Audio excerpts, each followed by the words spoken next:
கிளிநொச்சி முரசுமோட்டை பகுதியில் நேற்று பிற்பகல் பேருந்துடன் கார் ஒன்று நேருக்கு நேர் மோதி விபத்துக்குள்ளானதில் காரில் பயணித்த 4 உயிரிழந்துள்ளனர். மேலும் ஒருவர் படுகாயமடைந்த நிலையில் கிளிநொச்சி பொது வைத்தியசாலையில் அனுமதிக்கப்பட்டுள்ளார். பரந்தனிலிருந்து முல்லைத்தீவு நோக்கி பயணித்த தனியார் பயணிகள் பேருந்துடன் முல்லைத்தீவு விசுவமடுவிலிருந்து பரந்தன் நோக்கி பயணித்த கார் மோதி விபத்துக்குள்ளானது.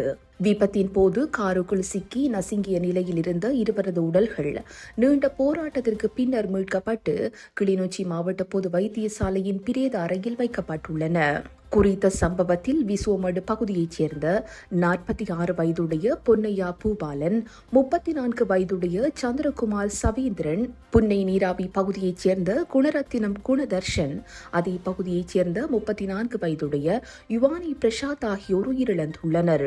இவர்களில் 3 விசுவமடு மகா வித்தியாலயத்தில் ஒன்றாக கல்வி கற்று கிளிநொச்சியில் ஒன்றாக தொழில் புரிந்த உற்ற நண்பர்கள் என்று தெரிவிக்கப்படுகிறது. கிளிநொச்சி போலீசார் விபத்து தொடர்பான மேலதிக விசாரணைகளை முன்னெடுத்து வருகின்றனர்.